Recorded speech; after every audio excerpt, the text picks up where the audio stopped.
Estamos, como siempre, en un momento con Carlos Méndez Martínez y antes se llamaba Yeli Orfan.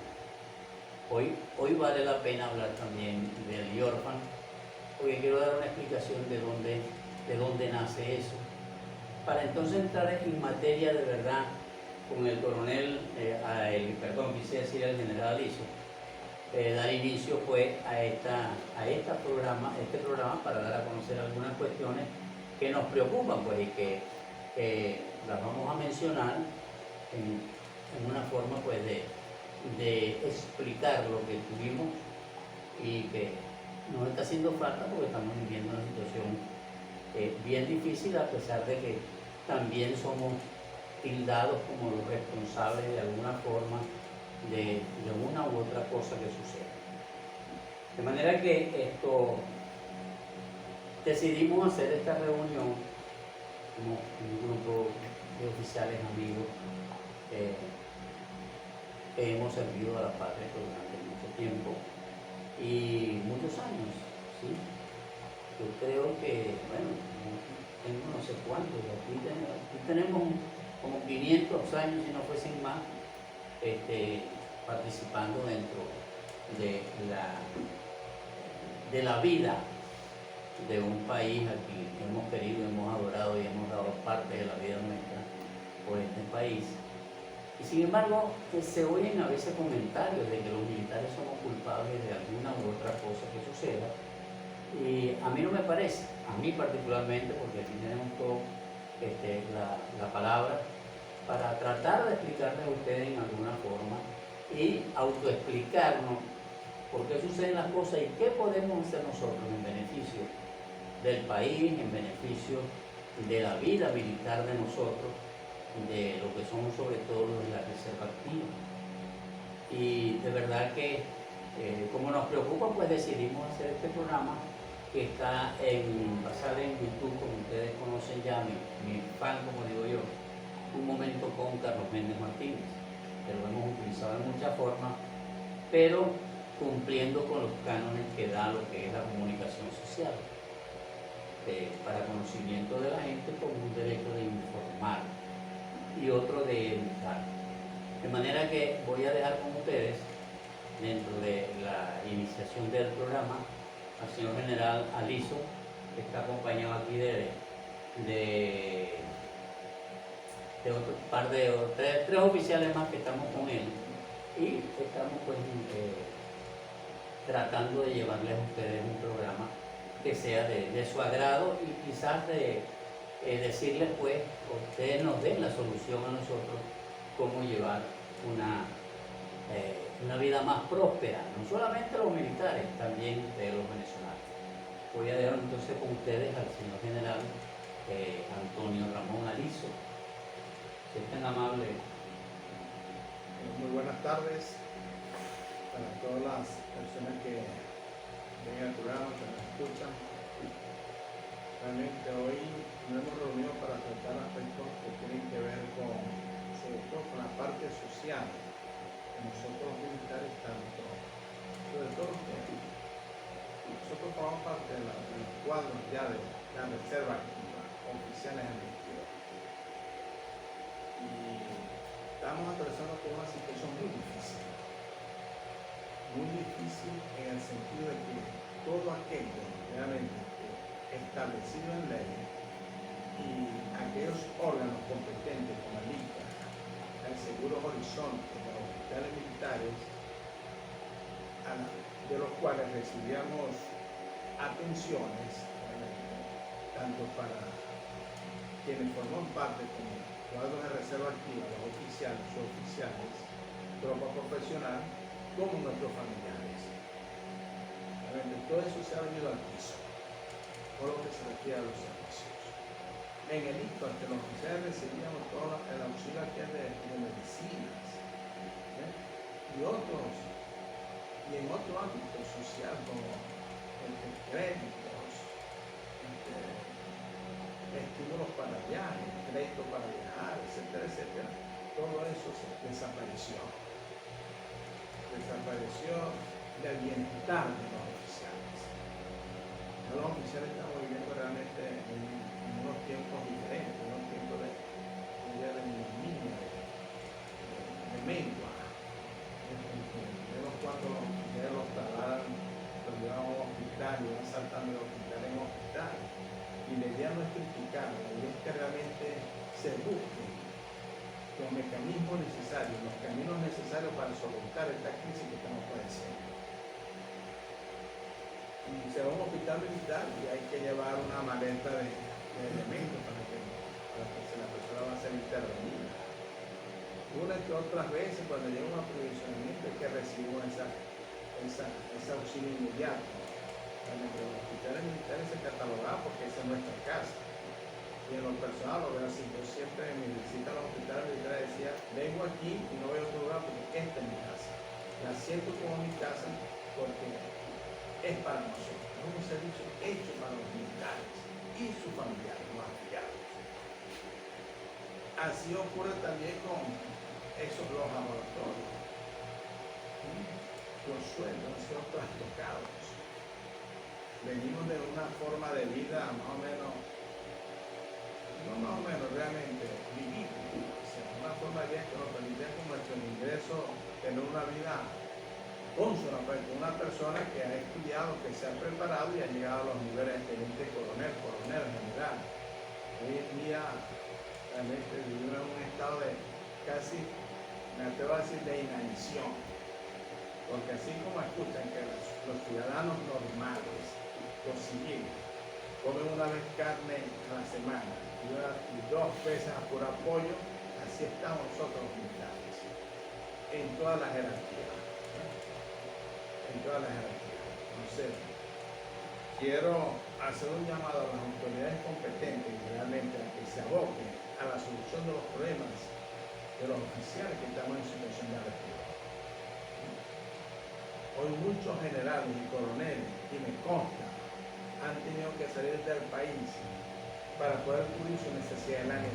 Sus necesidades económicas lo han hecho abandonar al país. Se han convertido en unos desplazados. ¿Por qué? Por sus ingresos. No tienen los ingresos.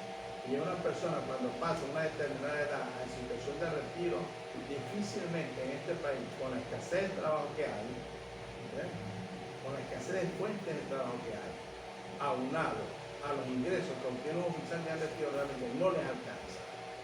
No les alcanza para vivir. Estamos sobreviviendo. Mi llamada a las autoridades, lo repito, competentes, al INFA, Seguros Horizonte, hospitales militares, el señor ministro de la Defensa, que tiene eso en sus manos, con los diferentes directores en los altos niveles, que tienen que actuar militar y social de la Fuerza Armada, a tomar las riendas del asunto y tratar de darle solución a los ingentes y graves problemas que atraviesan hoy los oficiales en retiro. Gracias. Bueno, realmente es bien interesante el comentario del señor general, porque es algo sentido y creído por todos. Pero vamos a continuar, vamos a escuchar, preséntate y di cuál es tu impresión y tan prevenido lo va a tener. Bueno, yo soy el coronel Tomás Antonio Torres Méndez, integrante de la Reserva Activa. En esta situación que estamos viviendo ahorita, las Fuerzas Armadas, cuando nosotros ingresamos a la institución, es la que gozaba de la mayor credibilidad junto con la Iglesia Católica. Todo esto desaparecido. Hemos descendido a un nivel y un estrato social ante la sociedad nuestra que estamos ocupando los últimos peldaños de esta pirámide. Hasta tal punto de que todos los trabajadores informales en todas sus categorías, no podemos mencionarlo, aquellos que no tuvieron necesidad de estudiar una profesión, sino que la aprendieron mediante la práctica. Estos señores están por encima del estrato militar. Sus ingresos, su apreciación, mientras que nosotros en la Fuerza Armada el desprestigio es hasta tal punto que lo que sentimos, si la sociedad siente un desprecio hacia todo lo que significa militarismo. Y esta crisis ha sido tan grave que las generaciones de relevo de los cuadros que pasan a retiro se ha constituido en una escasez de aspirantes a ser militares por los bajos sueldos que actualmente sostienen al personal militar. Y como dijo el general Aliso, que se dio la palabra, que todos los servicios de bienestar social desaparecieron. No voy a mencionar como es seguro transporte, hospitales militares, y esto se ha creado una crisis que nos ha afectado a todos los niveles de las Fuerzas Armadas, tanto activos como retirados. Bueno, Carlito, con esta introducción yo creo Perfecto. Preséntate, porque Buenas tardes. Doña Roberto La Pirela. Gracias por la invitación, mi coronel. Bueno, pues ya queda poco por agregar por lo que dijo mi general y mi coronel, pero es muy lamentable la situación de nosotros los oficiales en retiro, por dos cosas básicamente que quiero denunciar. La primera, nuestros sueldos y salarios pues no cubren ni siquiera nuestras necesidades básicas. Nosotros, la mayoría de los que estamos ya a esta edad, tenemos alguna patología médica y los medicamentos son demasiado costosos.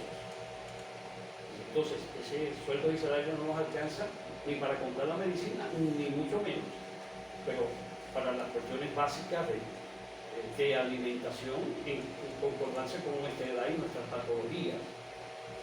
Y algo muy lamentable es cómo la ciudadanía que nos tenía respeto, nos consideraba honrados, dados a la soberanía nacional y a proteger a la ciudadanía, hoy nos mira con un desprecio que a veces hasta muchos nos abstenemos de decir: yo soy fulanito de tal, yo pertenecí al X componente, yo soy del estamento militar.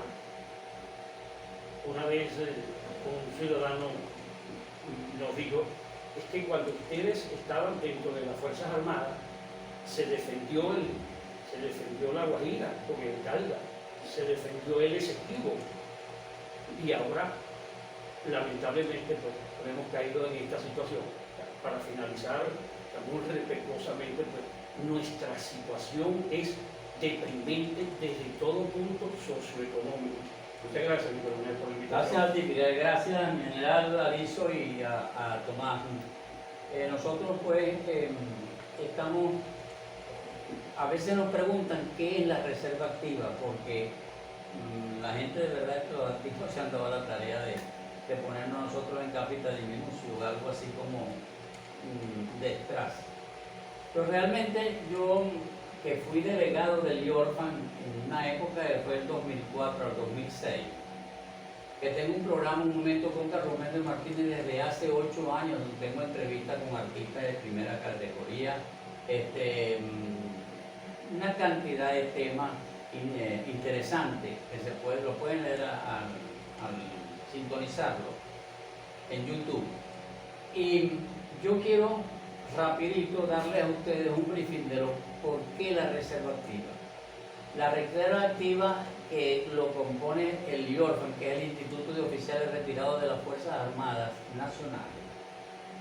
Eso fue antes OFIDIRE, pero aparte de eso, se debe el nacimiento de esta institución a un capitán que llegó en la ciudad de Maracay, harapiento, sucio, con un hambre increíble, y le llevó a un batallón del ejército donde había un comandante de apellido Varel, y resulta de que el capitán se le presentó, el teniente que estaba allí le preguntó: ¿usted ciudadano quién es y qué es?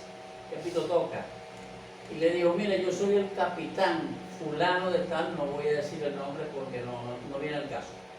Era un capitán del ejército que había salido de baja, le habían dado la baja, y andaba pidiendo 5 bolívares para almorzar. El teniente que estaba allí se lo presenta al oficial de jefe de los servicios, que es un mayor, y el mayor lo lleva al comandante de la unidad, del batallón, y le comenta de este señor lo que está pasando. Entonces, lo recibe el comandante, le hace una serie de preguntas y se da cuenta, con todo el dolor del mundo, no le dio 5, lo mandó a almorzar con un oficial, le dio una cantidad de dinero X y lo atendió y le mandaba a dar inclusive para que comprara ropa, etcétera, etcétera. Fíjense este caso que muy poca gente lo conoce. Este comandante, con problemas de aquella época del servicio, cuando estaba Rómulo Gallegos, resulta de que ese comandante es exiliado a España y desde allá continúa comunicándose con los compañeros de él de promoción, también tenientes coroneles, para que no dejaran pasar este momento de crear esa institución que conformara algo para cuidar el estatus de un oficial militar que no debía salir de baja y estar en esa situación. Y en efecto hubo quien se anotó a eso y hicieron esa institución que se llamó FIDIE, oficiales en disponibilidad, que existía antes, y retiro. Eso significó FIDIE, y al final pues quedó lo que llamamos el IORFAN, ¿no? El IORFAN pues se encarga de tener el aspecto, lo que es sobre todo el aspecto no solamente social, yo diría que hasta político, porque cuando nosotros somos apolíticos o éramos apolíticos, teníamos que ver, porque la política como tal no es una otra cosa que una ciencia, es un arte, que es como decir Venezuela es esta mesa y tiene 4 patas. 4 patas significan los factores de poder: político, económico, social y militar. Si usted no funciona bien en lo político, la mesa se ladea, pero si además no funciona en lo social, no solamente se ladea, sino que se cae la mitad. Y si falla el aspecto económico, indudablemente que es peor, porque queda sobre una sola pata. Y si falla lo militar y lo que es la seguridad, bueno, se puede imaginar, la tabla se cae, y así mismo pasa con Venezuela. Aquí hay 4 factores de poder que tenemos que respetar y conducirlo de manera tal que se conforme una mesa con toda la solidez posible. Decía McNamara, un general norteamericano que fue secretario de defensa del gobierno norteamericano, y decía McNamara que no había seguridad sin desarrollo, ni desarrollo sin seguridad. Y lo único que puede hacer desarrollar, para que eso se dé, tienen que ser todos los componentes, tanto los humanos y los profesionales en cualquiera de esas cuestiones, así como los militares que cumplan una función. Porque nosotros hablamos un poquito mal de los militares, por no decir mucho, pero parece que olvidamos a Bolívar todo lo que hizo, y era militar. Pero no solamente eso, sino que ahí estaba Miranda, que aparece en el Arco de Triunfo en francés, mi general que ha viajado por allá, ¿verdad?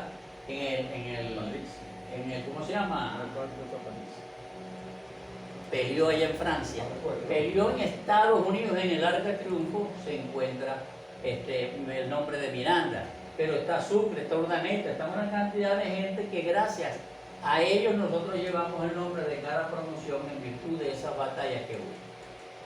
De manera que ser militar no es fácil, así como yo digo que ser cura tampoco es fácil, porque ser cura trae trabajo, y bastante. Yo fui monaguillo, pero hasta ahí nomás llegué. Pero fui militar y entré en el año 59, y ahí comencé en un liceo militar que se llama el Gran Mariscal de Ayacucho, con una cantidad de gente que todavía es oficial y que también ingresaron en el camino. De manera que nosotros tenemos a través del IORFAN, que es el doctor y el coordinador de todo eso para nosotros, sobre lo que es el aspecto de servicio, el aspecto social. Nosotros necesitamos un hospital militar porque cuando llegamos allá no conseguimos laboratorio, no conseguimos lo que sea mineral, laboratorio, no conseguimos medicina, no conseguimos, a veces hemos llegado y no conseguimos ni siquiera la enfermera de turno para que nos atienda. Hasta ahí hemos llegado, hasta esa situación. De manera que el biofan es importante por muchas razones. Pero si eso es así, también tenemos problemas con el ICFA, porque aquella venta de casas que uno compraba antes, lo apoyaba el ICFA en una cuota, ¿ya? Los créditos hipotecarios que existían, y entonces uno llegaba a tener su casita y todos los meses le descontaban a uno. Ok, pues yo llegué a tener un apartamentico gracias a eso en Prado de María, y mi colega también vivía allí en Prado de María, en el cementerio de Prado de María. Ahora hay misión vivienda para los militares.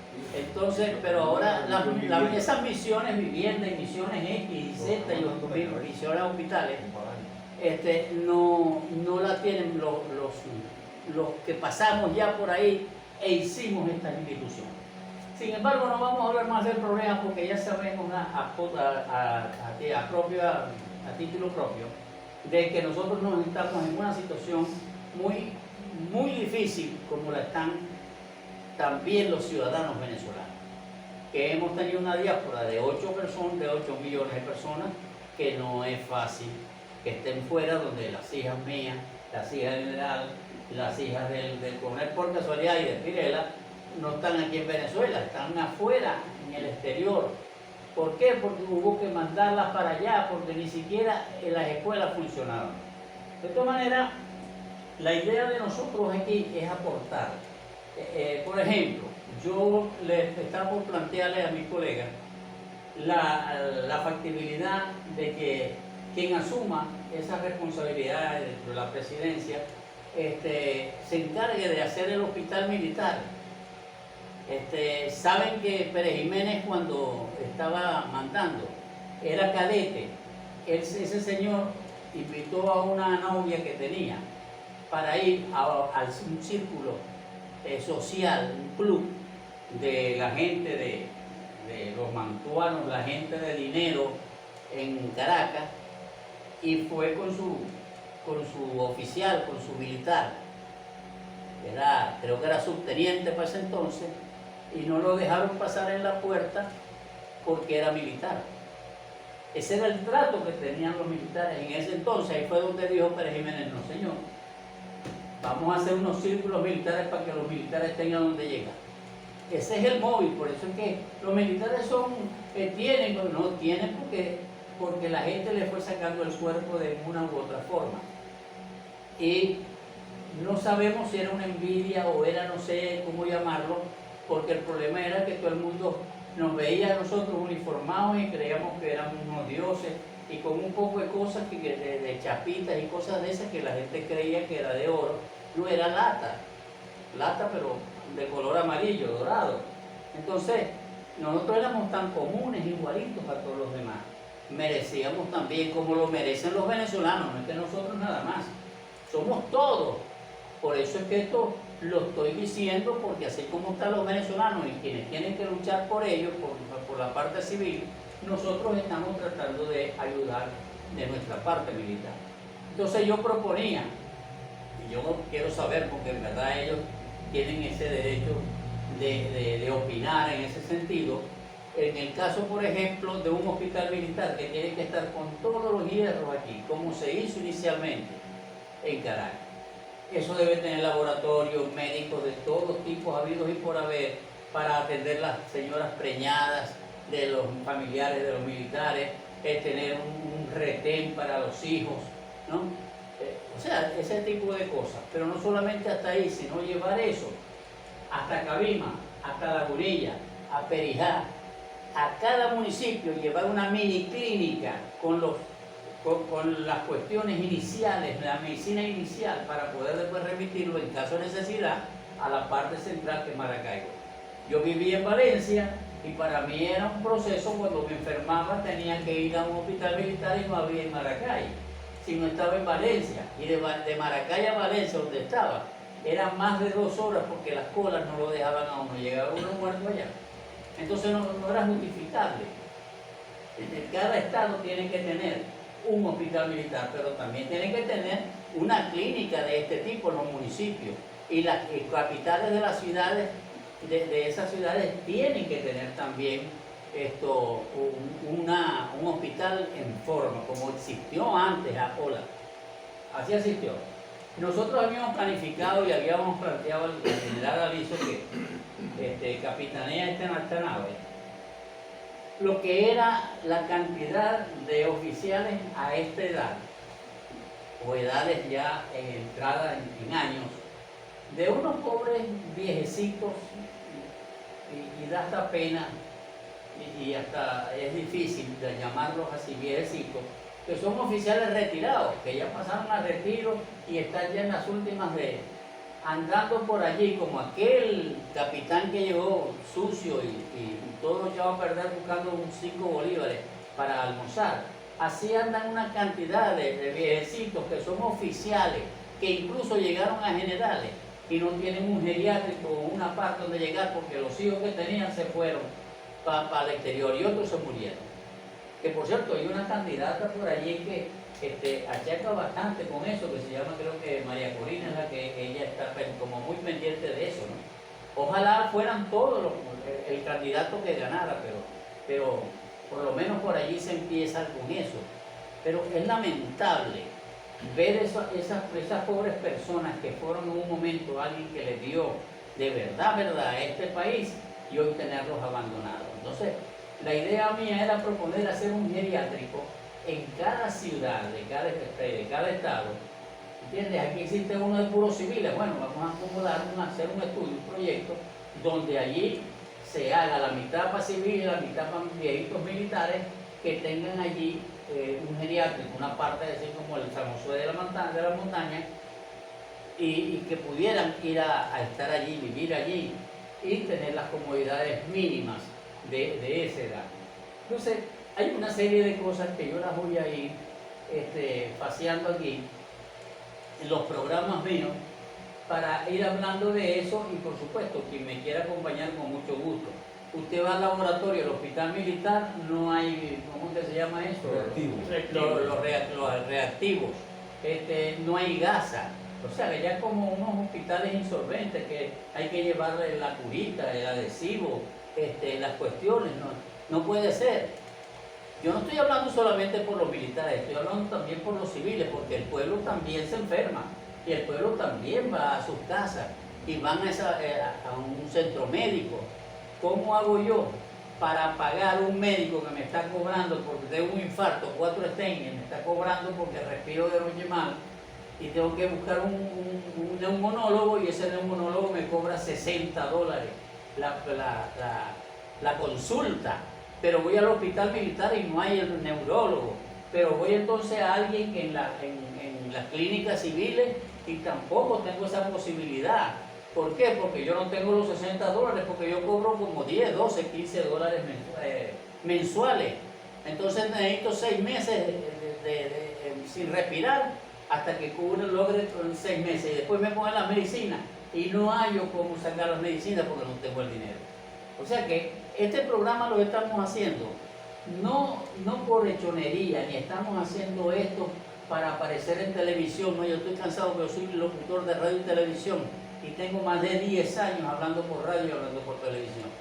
El problema es que la situación es grave, tan grave para mí como lo es y para los militares compañeros, pero también igual sufrimos mucho, igual que ustedes, que es el pueblo venezolano, sufriendo también de los mismos males. O sea que esto no es para un grupito, no es solamente para los militares, es para todos. Y entonces hay 14 candidatos para la presidencia de la República. Pero no se le ha oído decir a nadie, vamos a hacer esto. Ahora que están empezando a hablar, y los militares. O sea, porque todos los que nos ven son nosotros como si fuéramos los magos, con la varita mágica, ¡ra! Hágase esto y hágase aquello. No, los militares no estamos de acuerdo con eso. Que lo sepan, porque es que nosotros nos tildan a todos como nos meten en el mismo saco.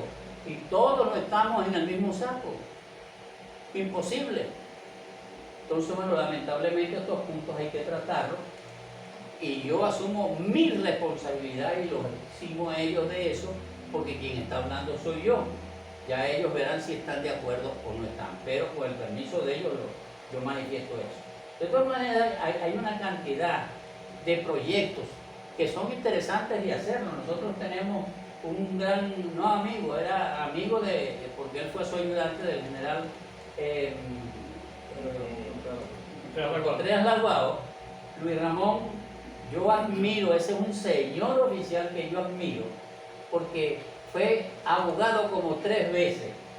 Gracias a él, la Guardia Nacional pasó de ser componente. Era un hombre con una capacidad laboral e intelectual extraordinaria. Y él estudió en Francia, en Italia y en España las 3 especialidades del derecho: penal, civil, etc. Y ese señor era uno de los partidarios, le oí decir una vez que ¿qué hacía tanta alcabala? Los que han salido a otros países que son extraordinarios, como Estados Unidos, Francia, España, Italia, ahí no se ve una alcabala. Eso no existe.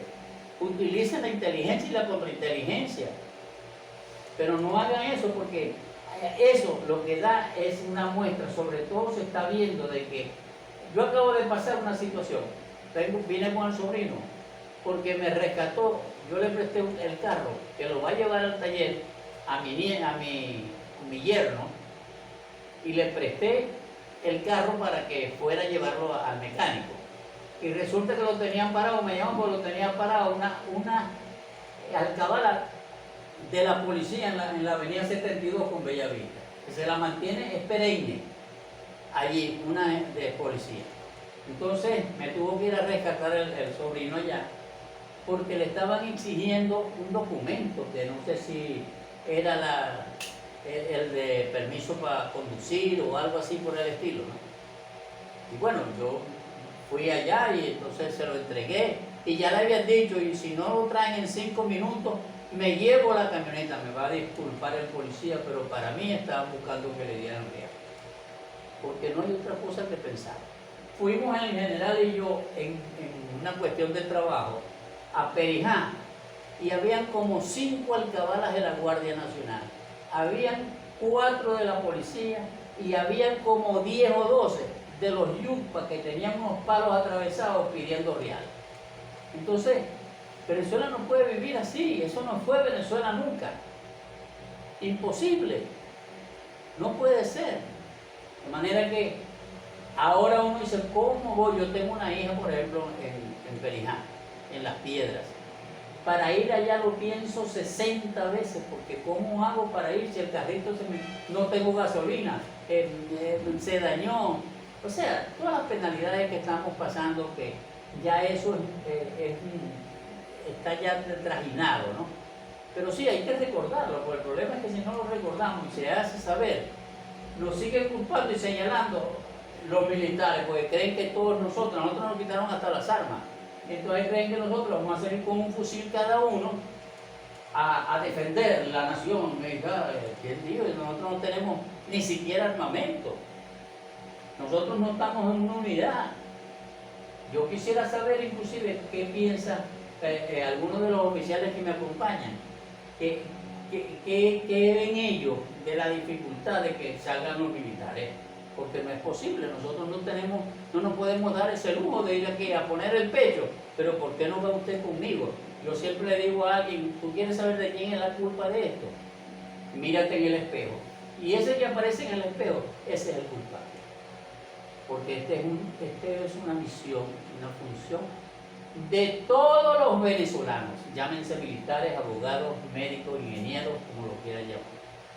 Entonces esto no es la culpa de los militares, porque es la palabra de moda dentro del periodismo. Yo soy articulista también del newspaper, del venezolano newspaper de Miami, y soy articulista de allí. No es porque estoy en Miami, sino que yo lo envío y me lo sacan semanalmente. Pero vemos que el gran tema es ese. Y los militares, ¿qué pasa? Eso es culpa de los militares. Y así lo oímos con una facilidad que dicen las cosas, elementos que ni siquiera fueron boyecados, de paso. No sé si tiene alguna opinión mi general, y mi amigo, mi coronel, compañero, Pirel. He tratado varios temas allí que todo tiene que ver sin duda con la propia vida militar, ¿no? Pero realmente nos preocupa sobre todo es el tratamiento que estamos recibiendo los militares. Ese tratamiento de indiferencia, porque recursos tiene el Estado. Un Estado, un país que descansa sobre unas potencialidades de minerales inmensas y que vemos que esos recursos no están bien administrados. Y por otra parte que la corrupción ha hecho mella realmente en estas fuentes de ingresos en el país y ha venido afectando a la sociedad venezolana. En este caso me refiero al ámbito militar. Mi llamado es para que realmente se rectifiquen todas estas fallas que vienen ocurriendo en detrimento de la vida de quienes realmente durante más de 30 años hemos servido a la patria de una forma loable y sin menoscabo. Inclusive, a veces hasta apartadas de la familia, por ese juramento que hicimos. Primero la patria. Hoy en día realmente ese sentido de patria que tenemos se ha visto vulnerado en nosotros mismos por la eficiencia y por a veces la misma negligencia de los órganos competentes, a sabiendas de que hoy estamos aquí y mañana vamos a ser retirados. Y además para todo ese cuerpo de generales, cuerpo de oficiales superiores, a que tomen cartas en el asunto social, socioeconómico, porque hoy están activos, mañana pasarán a la activa. Tal vez en otras condiciones, porque es impredecible la marcha política que pueda tener el país, que vienen unas elecciones, son unas elecciones. Pero es en este momento en que esta situación de crisis que estamos atravesando los oficiales realmente pueda ser superada. Y para ser superada es el Estado venezolano, el gobierno el que tiene que tomar las medidas para que los oficiales no sigamos viviendo en este estado de ignominia, de abandono, que en muchos casos de tener que abandonar el país en busca de mejores condiciones y mejor calidad de vida. No sé si Tomás tiene alguna posición por allí. Yo creo que lo más importante para nosotros en este momento es tratar de buscar esta imagen perdida de la institución armada. Actualmente lo que tenemos es un rechazo, una hostilidad hacia todo lo que sea militar. Yo me he dado cuenta que el personal activo tiene prohibición de ir a sitios públicos uniformados, excepto que esté de comisión de servicio. Cuando nosotros ingresamos a la Fuerza Armada era porque la Fuerza Armada era un cuerpo que era admirado, era una honra ser militar en aquel tiempo. Actualmente todo ese prestigio se perdió. Y se perdió por lo que estamos viendo todos los días, la corrupción, por los bajos sueldos que hay, la mala formación del personal que integra ahorita las Fuerzas Armadas, que todos los días se ve que están implicados en problemas de droga, de contrabando, de robo, de asalto, y eso es por los bajos sueldos que recibe todo el personal militar en todas sus categorías. Ese sería lo que yo tratar de recuperar esta imagen perdida de la institución armada. ¿Verdad? Yo pienso que la institución armada debe de tratar de recuperarse, sobre todo la parte de la ética.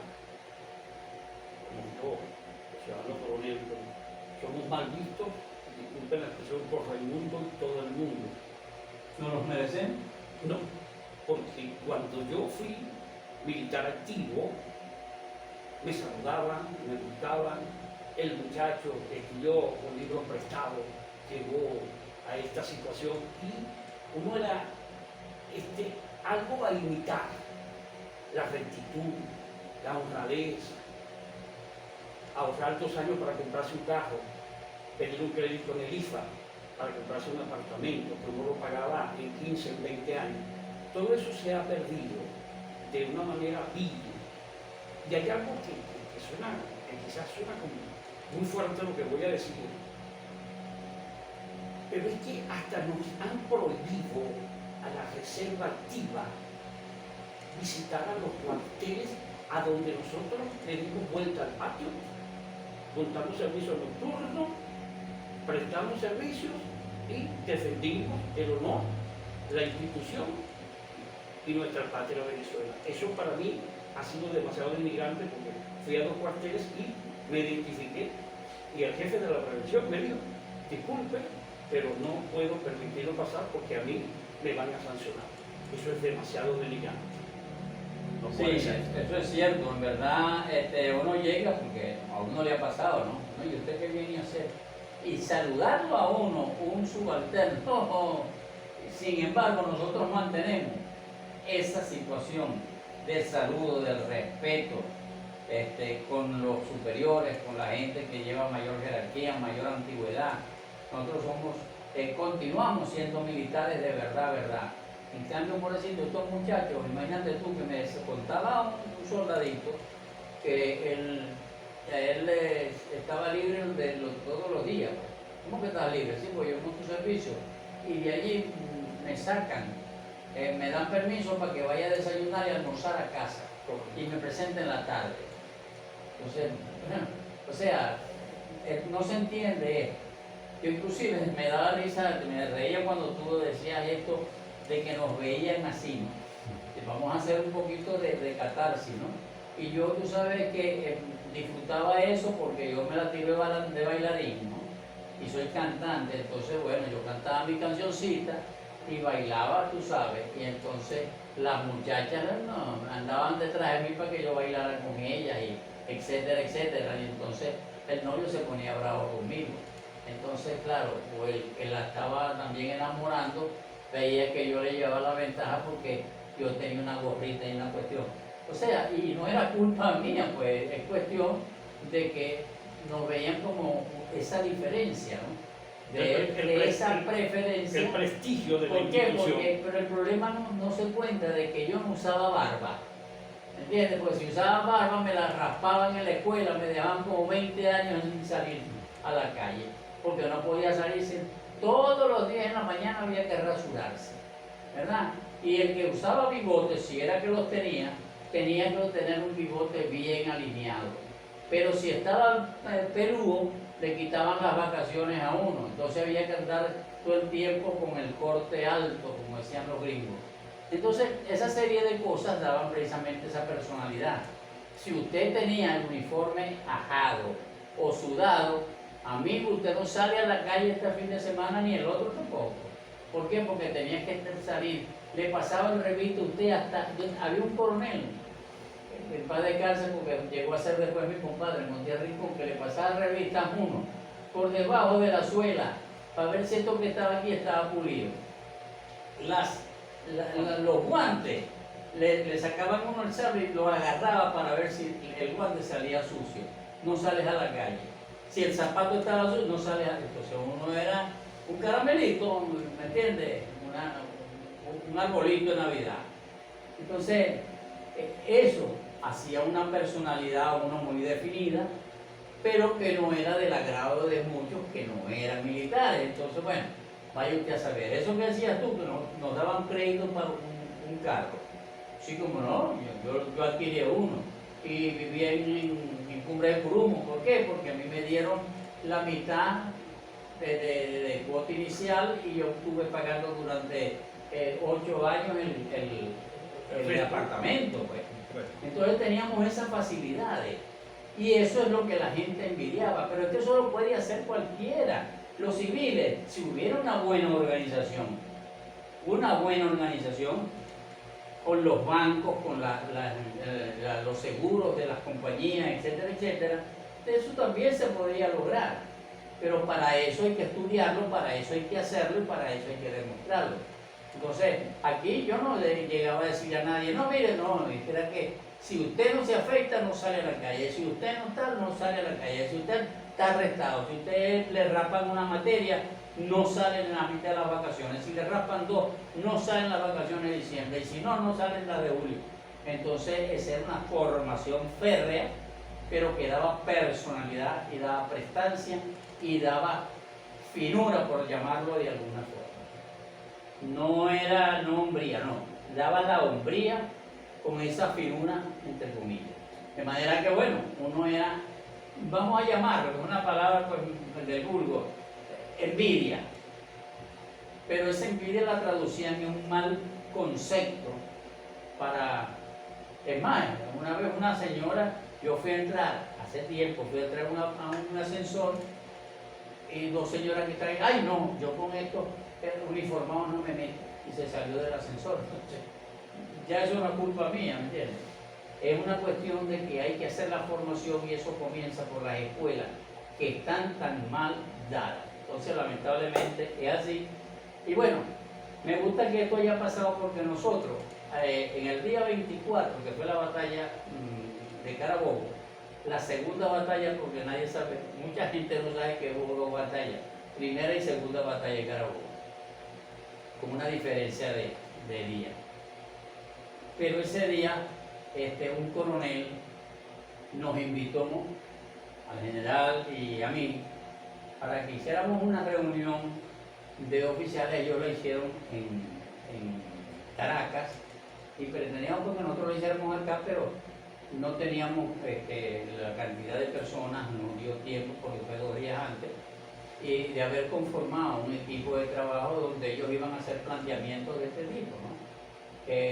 Hidalgo Valera estaba entre ese grupo y me parece que quedó muy bien y fue una cantidad de oficiales antiquísimos, ¿no?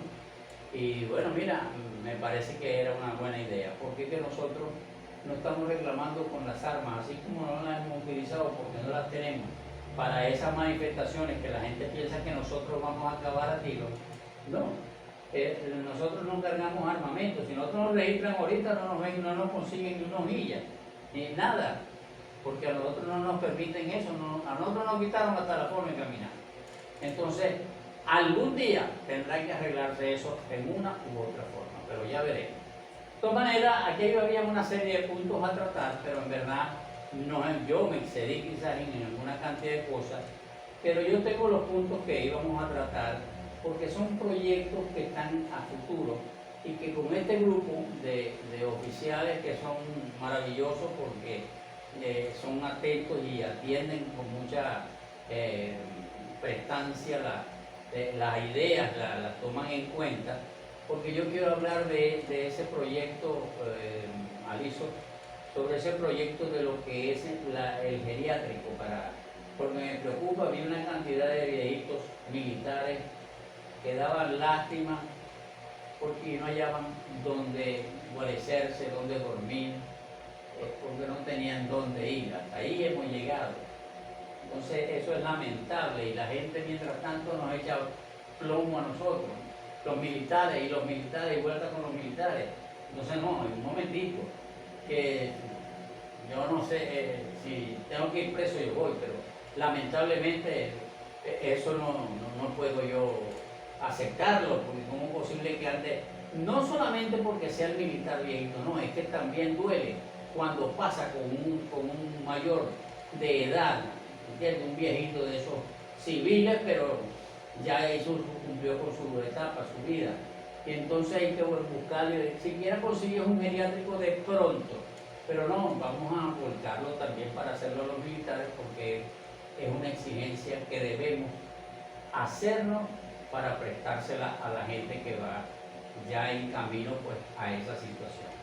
Igual que antes teníamos otras cosas como por ejemplo los rosarios. Entonces la idea es poner allí una iglesia, una iglesita, un salón donde se presten las oraciones, los católicos, y la gente pueda pasar la noche allí en una sala mortuoria, acompañando su deudo, y luego tener una cantidad de rosarios que hasta se puede cobrar en una locha, medio, un real, para darle al Señor que limpie la bóveda, que limpie el osario, que te mantenga y mientras Dios me dé vida, voy a forzar en cumplir ese compromiso, porque me parece que nosotros podemos, en ese geriátrico que está actualmente en Maracaibo, eso se puede utilizar la otra mitad, dos en uno, aquí los civiles y aquí los militares, y que tengan un servicio médico, que tengan una cuestión, y eso lo metí dentro de cabeza, y yo en verdad a veces normalmente yo cumplo lo que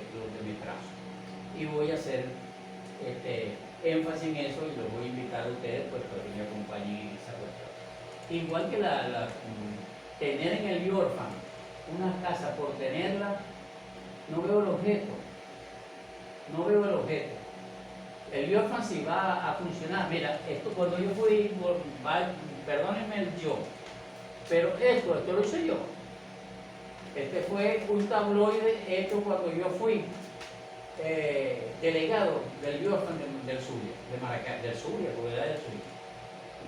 Y yo sacaba 3.000 mensual de estos y los regalaba. Y aquí tú ves los aspectos sociales. Mira, aspectos sociales, un editorial, lo que sucedía en otras partes de Venezuela, afiliados cumpleañeros celebran en el círculo militar, realizado Notitiv y Orfan, una hora de televisión todas las semanas, los sábados de 1 a 2, con un momento con Carlos Méndez Martínez. Las madres celebraron el día en el círculo militar, los deportivos, en fin. Yo daba aquí una señal, ¿por qué esto? ¿Y sabes qué? Puse, repito, no es hechonería, pero es que es lo que se debe hacer. Tú eres viejito, tú no, para ir allá al Biorfan, que queda en el diablo del mundo, llegando a ¿cómo se llama? El antiguo Coretresco. Casi para el Mojano. Sí. Entonces, ese problema, habían oficiales, porque me consta, había un coronel que era mocho, como le dice uno, sin una pierna, y otros que ya estaban, no podían, y hasta para conseguir un bus, algo que los llevara allá era un problema. Me quité tontería y hice una estación de una radio, una emisora. Y en esa emisora, 24 horas al día, yo pagaba, porque no me la pagaba el Biorfan, yo pagaba con publicidad lo que era esa emisora, el técnico que operaba eso. Y allí yo lo que hacía era 2 horas, tenían la gente del Biorfan, los viejitos que no podían trasladarse, para hacer preguntas sobre cualquier cosa, que en vez de ir allá, si las contestaba yo por teléfono. Le decía, mire, ¿qué es lo que quiere? Bueno, no, que yo voy a meter tal cosa y será posible o tengo que ir a Caracas. No, envíeme eso aquí o dígame dónde vive para mandarlo a buscar. Todo eso lo que estaba yo. Y no es por echármelo. Simplemente era algo que yo pensaba que era necesario hacerlo. Si no, ¿para qué iba a estar eso? Así de sencillo. Y me decomisaron eso por alguna razón. Lo cierto es que, bueno, tenía médicos gratuitos, tenía abogados gratuitos para la gente que los necesitaba. Y ya estaba a punto de hacer allí un consultorio, que era lo que le iba a proponer precisamente que estuviera en el Biorfan. Ayudarlo en ese sentido, porque yo hablo con médicos amigos, nosotros tenemos amigos médicos, ¿verdad? Que es cardiólogo, lo otro, tal, que yo les digo, miren, necesito que en 1 hora las pases en el Biorfan para atender a los viejitos que vayan allá enfermos del corazón. Gratis. Porque no le pasa como a mí, como un diablo voy yo a decirle al neumonólogo que me dicen, mira, ¿cuánto vale la consulta aquí? Bueno, vale $60. Joder, chicos, si yo lo que gano son $10, ¿cuánto le voy a...? La cancelar. Entonces, bueno, yo creo que si nosotros hacemos eso, es una obra de caridad, de llevar a estos viejitos, pueden visitar eso para que un consultorio de he visto que a los lunes cardiólogo, el dermatólogo el martes, no sé qué vaina el miércoles, etcétera, etcétera, etcétera, etcétera. Yo creo que con eso ni se pierde nada y se gana mucho. Entonces, ahí dejo eso y yo de todas maneras voy a continuar haciendo esto. Quizá ya no es difícil hasta para ustedes o nosotros venirnos acá porque a ver dónde echamos gasolina, si tenemos la gasolina, si nos, en fin, 20.000 cosas, que es difícil hasta venirse para acá. Entonces, bueno, yo no tengo problema, yo me vengo y por aquí aquí tengo yo mi aparato, mi equipo y tengo que darle las gracias al ingeniero Carlos Humberto Vargas Méndez, sobrino, que es excelente, me apoya, me ayuda aquí en este sentido, en la técnica de esto, porque él es mucho en eso, porque también es licenciado en informática, y bueno, a César lo que del César. Entonces me ayuda en ese sentido y me apoya. Y yo por acá saco el programa y tengo programa. El que quiera saber de mi programa y de la vida mía, Un Momento con Carlos Méndez Martín. Y allí pues pueden leer lo que nosotros exigimos aquí, exigimos entre comillas, la forma más sencilla de decir la palabra, de expresarla. No la llamemos exigimos, pedimos, ¿verdad? No sé si valga la igualdad pero necesitamos seguir haciendo del conocimiento de ustedes y de los oficiales para que sepan que estamos preocupados por una cantidad de cosas que debemos de tener y no tenemos. No, aquí no se trata de que Pedro, Juan, Antonio, no. Quien comandó, quien quede presidente, quien sea como sea, ojalá sea el mejor, pero que atienda pues las necesidades que nosotros tenemos. Si no, lamentablemente habrá que seguir haciendo esto como sea. Así que muchas gracias Pirela, muchas gracias mi querido general Antonio Ramón Aliso y el gran coronel Tomás. Habló para ustedes en la animación de este programa Carlos Méndez Martín y esperamos pues haya sido de su completo agrado y estoy pendiente de que sintonice usted ese programa de Un Momento con Carlos Méndez Martín por YouTube. Gracias y buenas tardes. Buenas tardes.